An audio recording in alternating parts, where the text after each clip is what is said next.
advice paling brutal untuk anak-anak muda. Paling brutal. Brutal ya. Jangan kemakan mimpi terus. Makan mimpi, betul. Ini sulit diakui ya. Iya. Tapi lo harus akui kalau sukses itu gak ada yang mudah. Betul, betul. Sukses itu tuh gak gampang. Bahkan Iya. lu anak orang kaya pun gak gampang. Betul. Kenapa? Karena anak orang kaya itu masalahnya satu. Lu sukses, lu dianggap bapak lu udah kaya. Betul. Kalau lu gagal, Apalagi bapak lu kaya. itu lu masih gagal. Asal bapaknya sukses, anaknya kayak gini. Betul. Hai guys, welcome back to channel kami Hubungan Manusia dengan gue Desmond. Dengan saya Hartono. Kali ini kita mau bahas advice lah ya.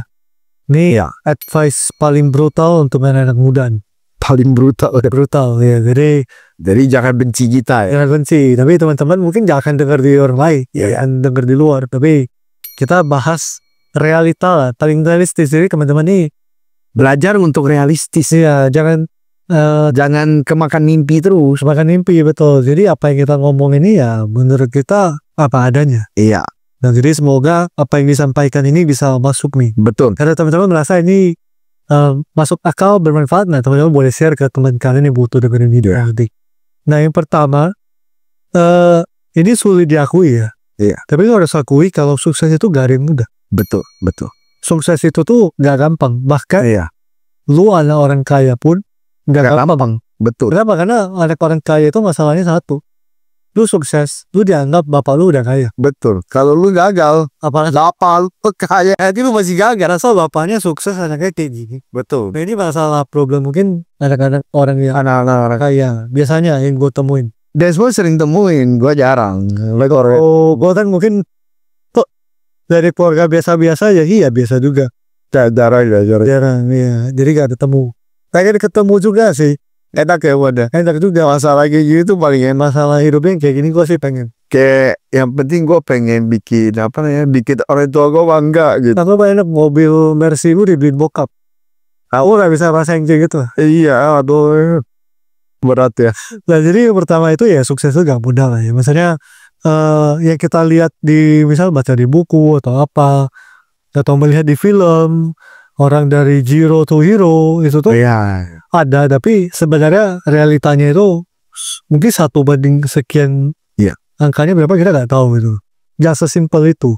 Benar. Dan semakin gue banyak ketemu orang, sebenarnya level sukses dan kaya ini juga definisinya berubah-berubah. Benar banget. Dulu mungkin gue ngerasa level kayak gini udah kaya, udah oke lah, udah sukses. Tapi ternyata gue ketemunya makin lama levelnya makin atas gitu. Benar.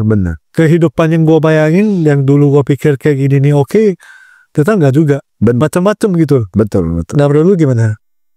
Banyak orang itu nganggap remeh sukses. Orang selalu melihat di sosial media, di TV, apa segala macam sukses itu kelihatan seperti mudah banget. Ya. Tetapi kalau lu mau lihat, lu mau tahu betapa sulitnya sukses, lu lihat orang-orang di sekitar lu. Di satu kelas kamu berapa orang dulu sekolah gitu ya. Dari sekian puluh orang berapa yang sukses sekarang? Yang seumuran kamu. Nah, habis itu dari sekian banyak ya, maksudnya sekian banyak yang lu kenal, berapa yang bisa sukses? Di keluarga besar gua aja, gua melihat yang bisa sukses juga gak baik.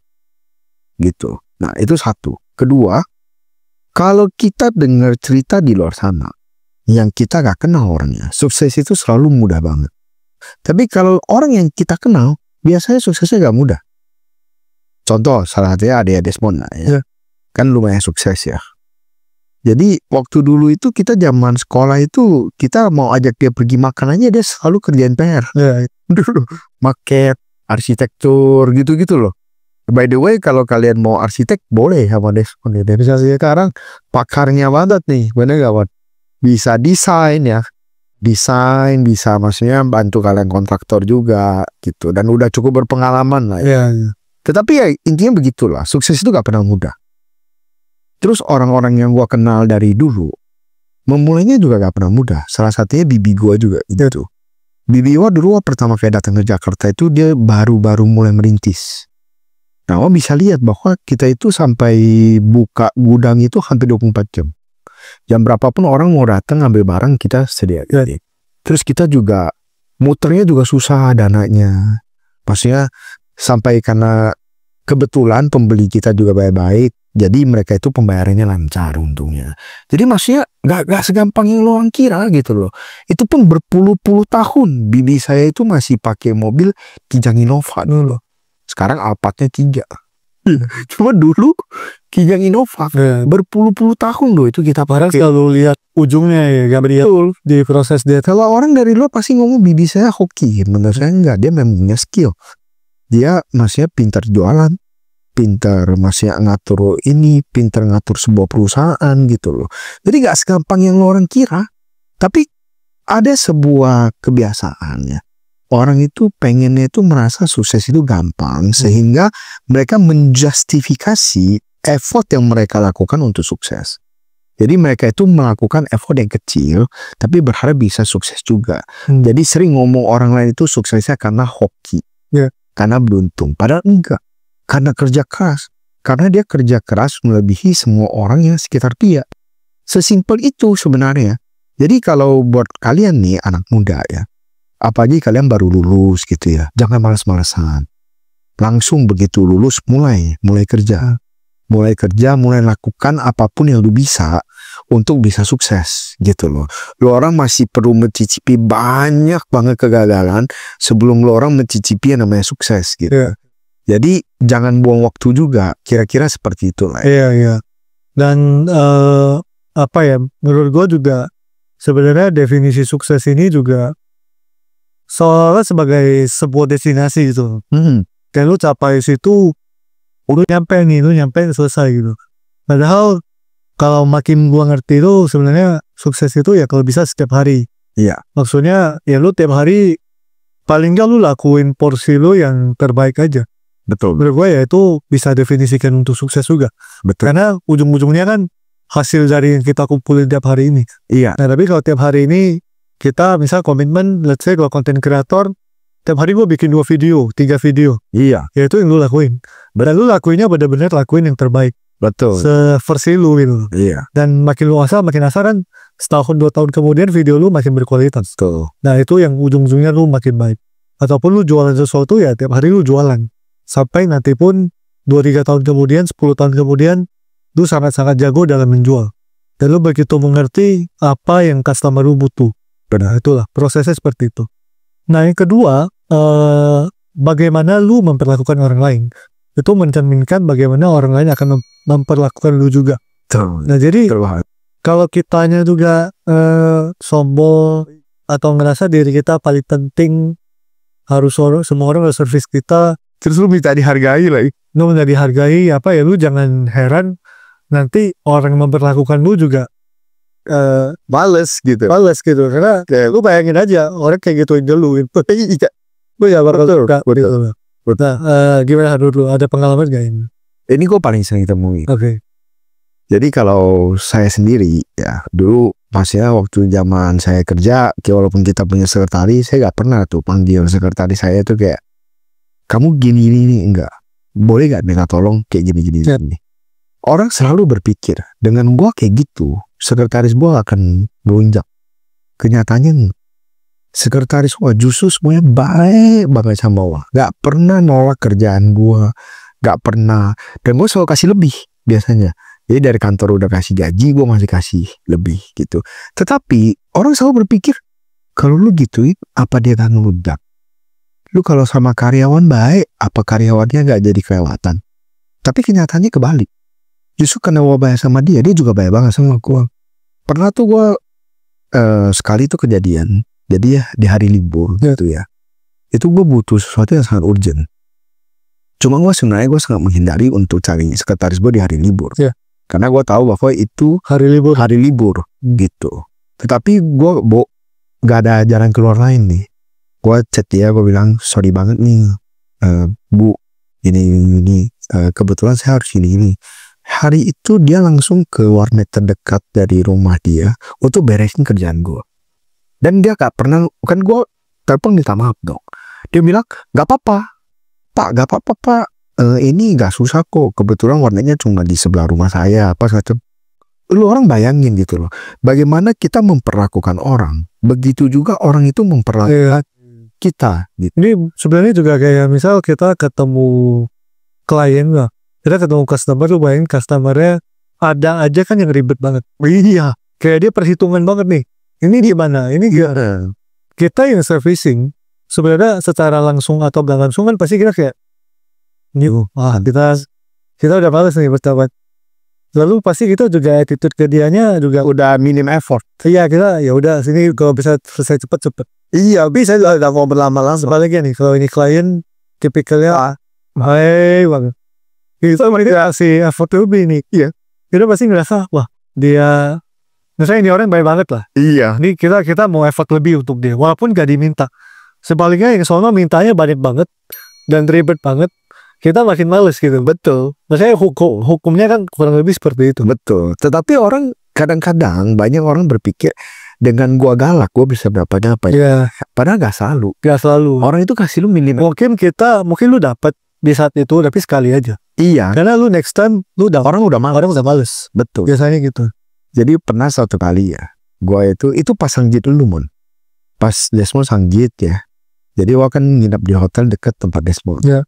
Di sanggit, gua pikir biar gua gak telat bangun deh kan gua bangunnya siang. Jadi acara pentingnya bos, gua kalau bangun siang habis gua digorok kan. Jadi gua nginap, gua pilih hotel itu karena itu paling dekat. Hotelnya bermasalah. Ada kebocoran di kamar gua. 1 lantai. Jadi gua gak bisa dipindah. Kebetulan gua member platinum. Ya. Jadi gua dipindahin. Waktu itu hotel bintang 4. Gua dipindahin ke bintang 5. Tapi sebenarnya gua tetap gak suka sebenarnya. Ya. Karena gua maunya yang dekat. Tuh. Tetapi gua juga berpikir kalau gua marah, dia juga udah berusaha yang Gak baik. menyelesaikan juga. Gak menyelesaikan juga dan menempatkan dia di posisi yang sulit. Ya. Gitu. Jadi gue pas di perjalanan gue sempet kesel, tapi pas nyampe gue mikir ya udahlah, gak usah diperpanjang lagi lah. Ya apa yang ada aja. Pas gue datang, manajer dari front office manager dari hotel yang sebelumnya itu udah nunggu saya di front office hotel gue yang baru gitu kan.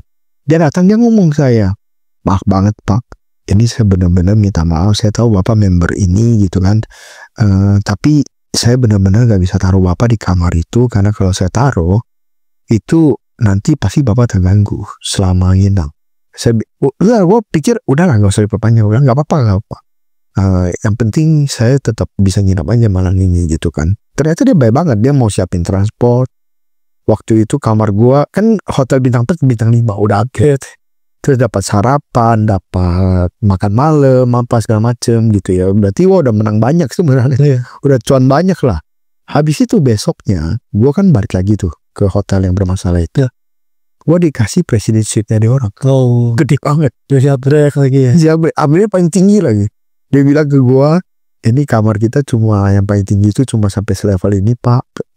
Tapi saya rasa mungkin bapak istilahnya minta maaf lah kalau tetap tidak nyaman. Tapi ini yang terbaik yang bisa mereka lakukan lah gitu. Udah, saya pikir ternyata sebuah bencana. Kalau lu tanggapin itu bisa jadi sebuah Bayangin kalau waktu itu Hartono merespon dengan marah-marah. Iya, kesel, marah-marah. Kan sebenarnya orang gak enak. Lu mungkin dapat hal yang sama tapi lu gak enjoy. Iya, Hartononya gak enjoy. Pasti sampai saat itu udah gak enak hatinya. betul. Apalagi akan ketemu terus novice manager. Dia tungguin lu terus loh. Setelah mau check in ya dia tungguin. Dia tunggu di depan. Dia ajak lu ngobrol gitu kan, kita kan jadi gak enak gitu. Jadi menurut saya, bagaimana lu memperlakukan orang lain. Sedikit banyak orang lain akan memperlakukannya seperti itu. Ada efeknya ya. Ada efeknya. Udah gak usah takut terlalu sopan ke orang. Karena gak ada yang terlalu sopan. Kira-kira sih gitu lah ya. Oke, itu yang kedua ya tadi ya. Nah yang ketiga, ini juga pas muda juga kita berpikir kita the king of the world. Ini yang ketiga ini gak sepenting yang lu kira. Nah ini pas kita mau melakukan sesuatu, bahkan dulu tuh pakai baju aja dipikir. Iya. Nanti orang pikir gua kemarin gak pakai baju ini nih. Kita sering banget dikasih tahu sama guru kita tuh, hari ini sebelah lu pakai apa? Lu juga lu pakai, emang lu pikirin dia hari ini bakal pakai baju apa? Betul. Kayak gua hari ini gue pakai baju apa? Hartono kan gak pikirin pasti. Iya. Sebaliknya juga, Hartono pakai apa? Gue juga gak pikirin. Betul. Tapi yang penting ya kita pakainya tetap sopan. Betul banget. Kecuali mau gak pakai baju keluar. Nah itu mungkin diperhatikan. Itu terlalu ekstrim. Iya, tapi maksudnya itu ya kita itu gak seperti yang kita bayangkan aja sih. Iya. Ini juga mungkin banyak contoh lah ya, kayak misal kita melihat artis ataupun Ya, orang-orang yang sudah meninggal, ya cepat atau lambat ya akan terlewati, terlupakan. terlupakan dan terlewati gitu, karena Betul. akan tergantikan ya kan. Dunia ini kan akan berputar terus. Betul. Akan ada orang baru, inovasi baru, orang kaya baru, mungkin orang yang terkenal baru, ya semuanya pasti berputar terus. Artinya sebenarnya kita itu gak seperti yang kita bayangkan aja sih, gak sepenting itu. Jadi maksudnya ya mending kita fokus ke apa yang bisa kita kerjakan, memang apa yang mau kita kerjakan juga dalam hidup, tapi bukan apa yang orang lain pikirin. Iya. Lalu juga takut dilihat seperti apa. Misalnya hari ini siapa orang terkenal kan? Misal let's say artis lah, misalnya Bruno Mars. Let's say Bruno Mars. Hari ini Bruno Mars jalan-jalan ke Bali. Mungkin heboh. booming. Tapi 1 bulan kemudian gak ada yang ingat lagi Bruno Mars ke Bali. Itu Bruno Mars, apalagi kita. Iya, betul banget. Nah, gimana soal kita itu gak sepenting yang kita pikir. Jadi dulu itu kan kita kan pasti self-center banget. Iya. Kita ngerasa kita itu the center of the world. Iya. Pusat dari dunia ini gitu. Problematikanya ini sebenarnya ada plus dan minus. Di minusnya adalah kita jadi takut melakukan sesuatu. Iya. Kita jadi gak punya kebebasan untuk menentukan apa yang kita ingin lakukan. Nah, saya juga sangat maksudnya mempelajari juga bahwa sebenarnya semua orang sibuk dengan dunia masing-masing. Ambil contoh lah. Kita pikir kita kalau pakai baju warna pink, orang akan ingat. Pas mereka pulang, mereka udah sibuk sama keluarga mereka sendiri. Yeah. Jadi gak usah terlalu kita pikirin apa pemikiran orang terhadap kita. Karena memang kita gak sepenting itu aja. Yang justru yang kita pikirin adalah bagaimana kita bisa membuat orang lain nyaman. Bagaimana kita itu berpakaian yang proper, rapi gitu loh. Jadi fokus kita itu kita alihkan. Tetapi ini pemikirannya memang kelihatannya gampang, tapi sebenarnya penerapannya jauh lebih sulit. Yeah. Kita pasti ada lah, kita kepikir kayak nanti kalau orang lihat gue gimana ya, pas ngacem.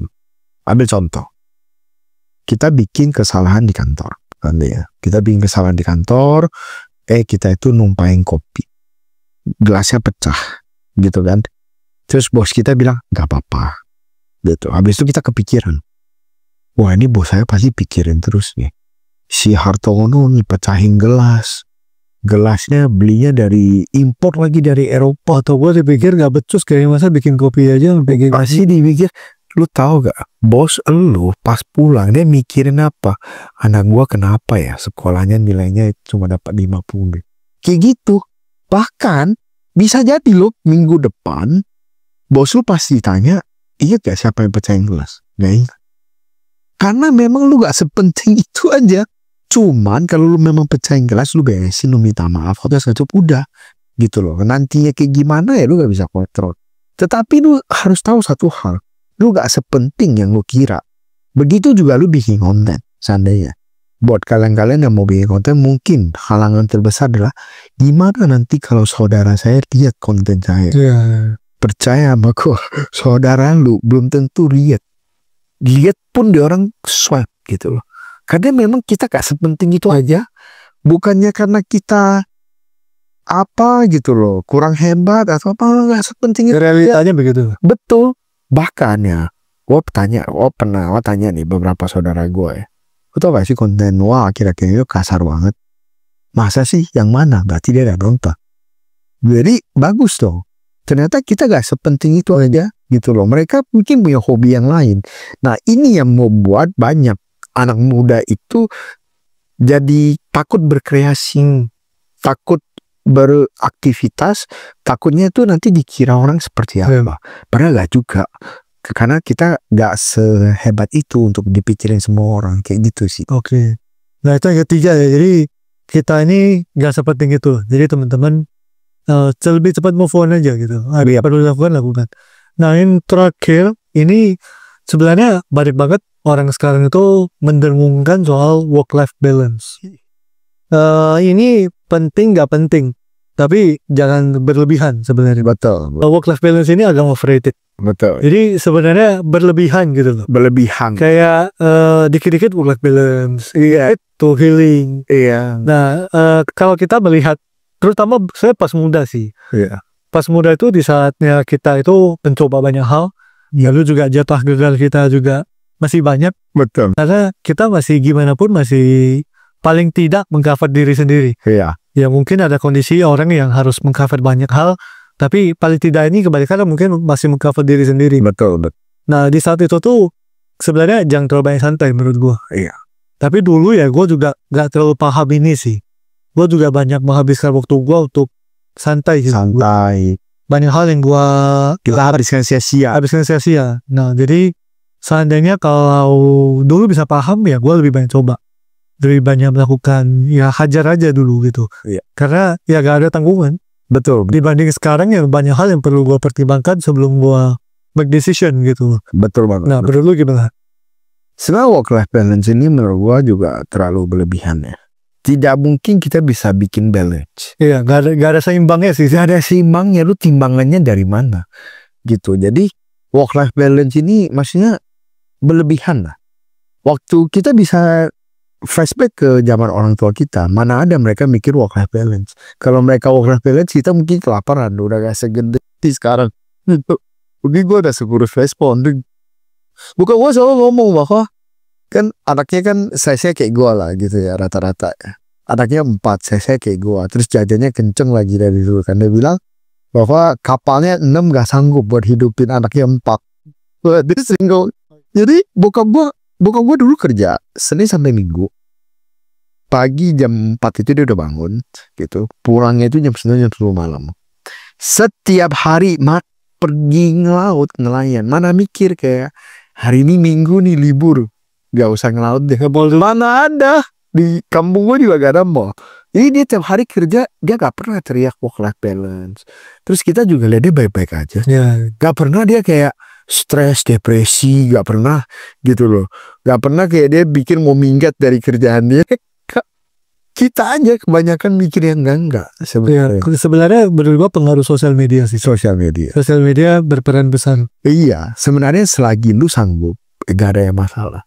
Kecuali lu rasa overwhelmed, lu rasa terlalu baru lu boleh. Tapi menurut gua, jangan terlalu dipikirin terlalu panjang mengenai work-life balance.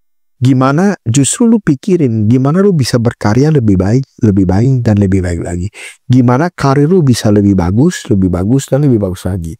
Nah itu. Cuman, yang orang gak nyangka adalah, para pemilik usaha pun gak ada work-life balance. Kalau hari ini toko kita ada masalah, mau gak mau kita juga tetap harus datang, harus hadir. Jadi kita sebagai pekerja gak ada work-life balance, bos kita juga gak ada work-life balance sebenarnya. Jadi sebenarnya work-life balance ini ya gak tahu sih mulainya dulu dari mana apa, tapi sebenarnya gak sepenting itulah ya gitu. Yang penting itu justru tahu kapasitas lu, justru kapasitas lu tingkatkan terus sampai suatu hari istilahnya apa tau gak? Sanggup bekerja di bawah tekanan. Nah orang-orang yang kayak gitu ya justru yang bisa sukses. Ya menurut saya sih gitu. Ya pada dasarnya sih bukan berarti kita nggak boleh work-life balance, healing atau nggak bolehnya boleh. Tapi jangan berlebihan sih. Karena ya ini kita melihat tuh ngaranya itu terkadang tuh cukup berlebihan gitu kayak dikit-dikit. Apalagi pakai utang. Ya Allah pakai PT buat healing lu. Berarti balance-nya dari mana? Tuh nanti makin gak balance gitu. Betul. Nah jadi inilah ya. Ya kira-kira lah ya. Saran brutal lah ya katanya. Maaf ya. Kalau ketemu Despo mau siram kopi boleh. Kalau itu harus angkat. Kayak ketemu lebih jarang ketemu tuh lebih sih. Nah itu dulu guys. Menurut kalian kalau bermanfaat boleh di-share ke teman kalian yang butuh denger ini. Lalu juga kalau ada request kita pengen bahas topik apa boleh juga di-share di komen. Itu dulu, jangan lupa di subscribe, share ke teman kalian. Sampai ketemu di video berikut. Thank you.